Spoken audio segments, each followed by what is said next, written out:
نشرت اللجنة الأولمبية الدولية Olympics.com تقريرا أشادت فيه بالإنجاز التاريخي للمنتخب المغربي لأقل من 20 سنة بعد تتويجه بكأس العالم لأول مرة في تاريخه في تشيلي. وأكد المقال أن هذا الفوز يمثل محطة بارزة في مسيرة كرة القدم المغربية التي تواصل تألقها على الساحة العالمية بعد إنجاز كأس العالم 2022. التقرير سلط الضوء على 3 نجوم واعدين قد يمثلون المغرب في أولمبياد لوس أنجلوس 2028: ياسير زابري، عثمان معامة، وياسين جسيم.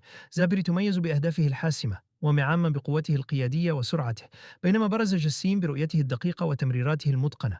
وخص جسيم بفقرة مطولة بوصفه عقل خط الوسط المغربي، إذ يمتلك رؤية فنية عالية وقدرة على التحكم في إيقاع اللعب، مما جعله عنصرا أساسيا في الفريق. وقد كان حاسما في مباريات كبرى ضد فرنسا والأرجنتين بفضل إبداعه وانضباطه التكتيكي. وختم التقرير بأن هذه الجيل الذهبي من اللاعبين يجسد مستقبل كرة القدم المغربية، مع طموح واضح في تحقيق المجد مجددا خلال ألعاب لوس أنجلوس 2028.